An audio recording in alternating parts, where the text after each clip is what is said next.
Welcome to Keep What You Earn, a show for entrepreneurs and business owners who want to scale and build enterprise value without making costly mistakes. I'm your host, Shannon. I'm a CFO and CPA who left a career serving Fortune 50 companies in Wall Street to help business owners just like you make life-changing wealth with your business.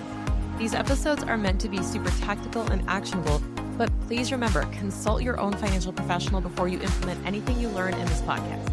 Now, if you'd be interested in working with us to do so, check out the show notes for more information about our company, Keep What You Earn Co. All right, let's start the show.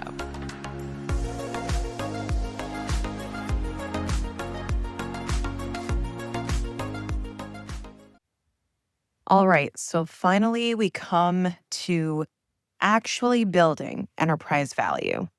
And if we're piggybacking off of this last series of episodes now where I've gone through the different 5 sort of phases of our Keep What You Earn profitable scaling playbook, and we get into enterprise value, we're really talking about, unfortunately, some of the unsexy stuff. Even though enterprise value sounds like fun and it sounds like it's high value and complicated and advanced, it truly is going back to basics and mastering the basics.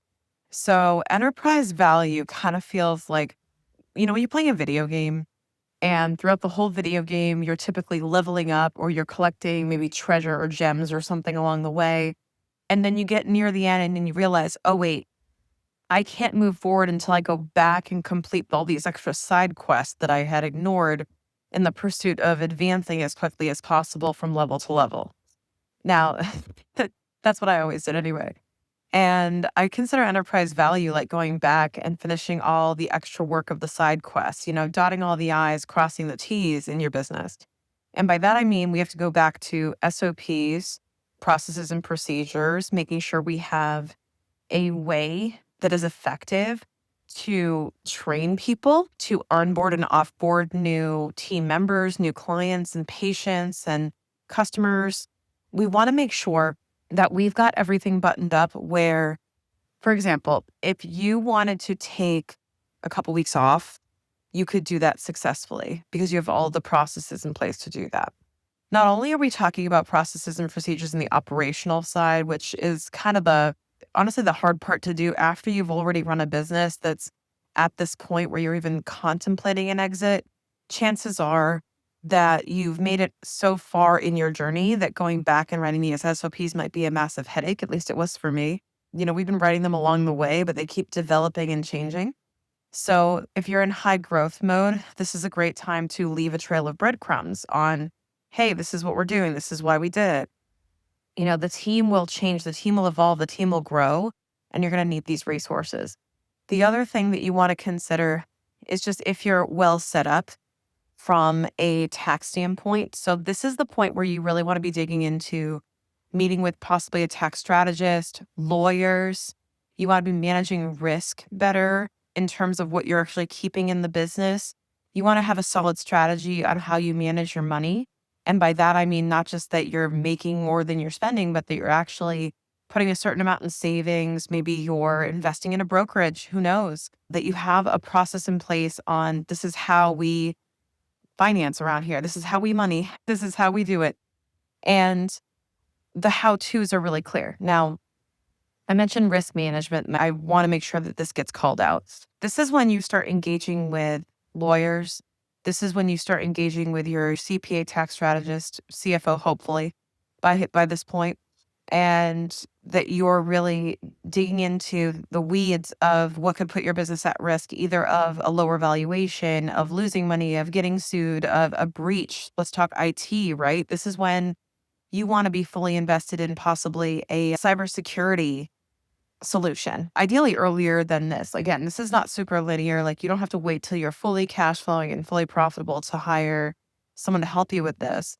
But this is when you really want to button up and kind of go through everything with your little own mental checklist of, hey, what is my risk level in all of these different areas? Where should I be closing that risk gap? So I would highly recommend that at this stage, what you're doing is you are going through your business's different areas. And we had this term when I worked in audit, at the Big Four firm, we had this term called what could go wrong, and it was used as a noun. So we would actually have to make a list of what could go wrong in the system, in the processes. WCGWs, like what could go wrongs. And I use that concept to this day when I look at things and go, what are the what could go wrongs? So we would figure out, okay, what are the different ways a process could break? What are the different ways somebody could crack the system or break it down? When it comes to IT, what are all the different patches and holes to clean up? What are all the ways that in our contracts with our lawyer, what are all the ways that somebody could screw us? And here's the beauty of it. A few years ago, this would require a ton of billable hours to highly qualified professionals to feel confident. And I'm not saying that this is a 100% replacement to that, but we do have AI, we do have ChatGPT. I have been known to run through ChatGPT a copy of my contracts, a copy of certain documents, and just say, hey, if you were a client that was entering into this agreement with me, what are the different ways you could screw me? What are the different ways you could find a loophole? What are the different ambiguous areas that could be interpreted differently that I should probably clean up to minimize risk? When you ask questions like that are very pointed, you get some really helpful tips. Now, it doesn't mean that I'm having ChatGPT write on my legal docs. It just means that I'm using it to help me think of things that maybe are blind spots to me. So that's one area you could do. And all of this tying back to enterprise value, because when it comes to enterprise value, it comes down to building a valuable asset that you can scale or sell. And you're going to want to make sure that this asset is polished up. It's like a car, right? New paint job, new detailing was done. You want to make it clean and ready for sale so that you can get top dollar for it. Hey, did you know that you can actually see my face and watch this episode on YouTube? If you're not already subscribed to our YouTube channel, make sure you head over there and you subscribe and check out all of the guest episodes along with some of my solos. We're posting every single week on YouTube. See you there. And like I always say, even if you're not thinking of selling right now, this is also the type of place people want to work. Even if you're not selling the car and you want to use it to drive Uber, well, you still want it to be clean. You still want to be able to command a good price, for your customer. You still want to be able to, find people to ride with you, AKA recruit people. So having a business that has all these elements is really attractive. And it also creates security for you and for your employees in terms of job security and low risk. So it's always valuable to be thinking with this mindset as you're building your business and to be developing a high enterprise value asset. And ultimately, the biggest thing that you want to focus on when you're doing this is identifying the areas where you yourself, the owner, the founder, the president, CEO, where you are the bottleneck, you are the constraint, or you are the person who is the only person who can do something. And you want to examine those areas and not just the one that can do it, the only person who is enabled to do it. Let me be very clear. Just because other people could do it, are they enabled? Meaning, do they have the tools, the resources, the process to follow? Are they well trained? And do they have other resources and backup plans in place? You have to have this. It's like the fire escape or the emergency exit. You should have succession plans. You should have other things in place too. And you should be building a system that can operate without you. And it doesn't happen overnight. It takes time. It takes a lot of time. And it takes a lot of shifting of mindset. So just be ready for that. Like it's going to be a heavy lift. This is probably one of the biggest jumps in terms of mindset and the role that you play is when you're focusing on this area and you have to take a step back and realize that you're the CEO of your business. You are not the primary customer service person. In my business, it means that I have to step out of the role of CFO for all clients and become the CEO of a fractional CFO business. And I'm assuming that role right now. And I got to say, I really like it, but I also realize that this is probably the biggest jump I'm going to make in identity in my business for a very long time. It's not quick and easy, but in order to do that, you have to put the pieces in place to be able to reduce that risk. What it's called key man risk. Reduce key man risk in your business by making it so that you're not the only person who has to do something. And the way you could possibly go through that, if you're overwhelmed at the thought of how many different areas there are, I would argue that you pick one of client acquisition, operations, or fulfillment, and you take one of those areas and you say, where am I the most involved?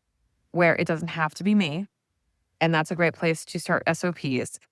Which of these areas am I best serving in right now? Whatever that is, I would focus on that and I would be documenting along the way what's working. And that would be like the next thing I would hand off, right? Is you want to hand off the things that you know you can train on, that you're really good at, that maybe you're not the only person that can do. And as long as someone else can do it 80% as well, maybe even 70, they should do it. And then the next thing is focusing on the next thing in your business, one of those areas that you need to develop in or develop a process for, even a shell of a process or a framework. And then from there, you hire someone to go in and execute on it. And honestly, business ownership is basically that process repeating and repeating. And so that's how I tend to break it down, because I have to chunk it down to those three key areas, or I will go insane with all the little micro tasks I have to delegate. I kind of set into these seasons of focusing on one of those three things on a quarterly basis. And then the other things, I trust the leadership that's in place to handle them.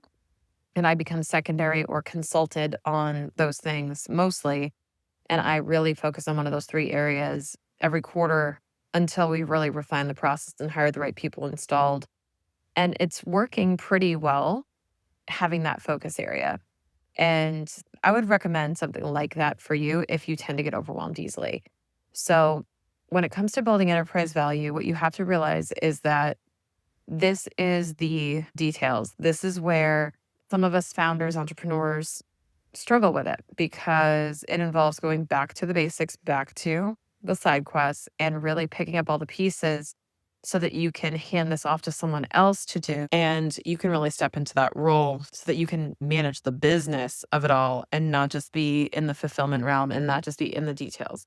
It will serve you quite well, not only in your life, in your freedom, your experience, the why behind why you probably started this business in the first place, but also in your valuation.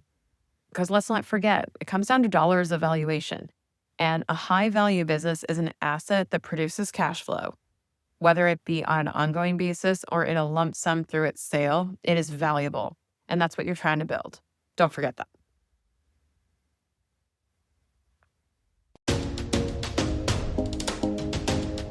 As you think about growing and scaling your business, it's important to focus on how your operating costs align with your profit and personal goals. Are you allocating your resources wisely? Are your expenses supporting growth, or are they holding you back? Building a sustainable and profitable business takes intentional budgeting and regular assessments of where your money's actually going. Now, with a power session, you can get personalized strategies to help your businesses thrive. Check out the show notes for more information on power sessions and how we can work with you to create the profit plan your business needs for a successful 2025.